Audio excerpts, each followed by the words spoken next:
अरे पूछेली सुंदर हो बेटी बाबा जी से हो बतिया। अरे पूछेली सुंदर हो बेटी पापा जी से हो बतिया। अरे कहाँ वाटी कायब है बाबा जी हमरो बारी हो आतिया। अरे कहाँ वाटी कायब है पापा जी हमरो बारी हो आतिया। अरे पूछेली सुंदर हो बेटी चाचा जी से हो बतिया। अरे पूछेली सुंदर हो बेटी चाचा जी से हो बतिया। अरे कहाँ वाटी कायब है चाचा जी हमरो बारी हो आतिया। अरे कहाँ वाटी कायब है चाचा जी हमरो बारी हो आतिया।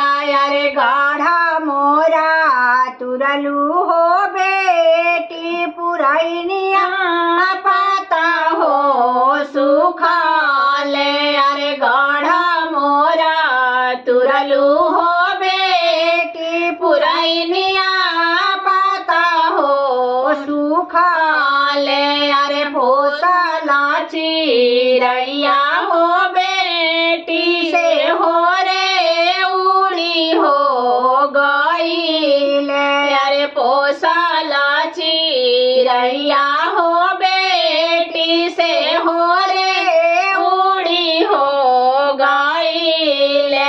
अरे गाँव के गैड़वा हो बेटी घनी फूला हो वारिया। अरे गाँव के गैड़वा हो बेटी घनी फूला हो वारिया। अरे ओही मेटी कैबा हो बेटी तोहरो बारी हो आतिया। अरे ओही मेटी कैबा हो बेटी तोहरो बारी हो आतिया। अरे गाढ़ा मोरा तुरलू हो बेटी पुरैनिया पाता हो सुखाले। अरे गाढ़ा मोरा तुरलू हो बेटी पुरैनिया पाता हो सुखाले। अरे पोसला चिरैया हो बेटी से हो रे उड़ी हो गईले। अरे पोसला चिरैया हो बेटी से हो रे उड़ी हो गईले। अरे पूछेली सुंदर हो बहिनी भैया जी से हो बतिया। अरे पूछेली सुंदर हो बहिनी भैया जी से हो बतिया। अरे कहाँ वाटी कायब है भैया जी हमरो बारी हो आतिया। अरे कहाँ वाटी कायब है भैया जी हमरो बारी हो आतिया। अरे कामा के पछिमा हो बहिना लागैबा फूला हो वारिया। अरे गाँव के पछिमा हो बहिना लागैबा फूला हो वारिया। अरे ओही मेटी कैबा हो बहिनी तोहरो बारी हो आतिया। अरे ओही मेटी कैबा हो बहिना तोहरो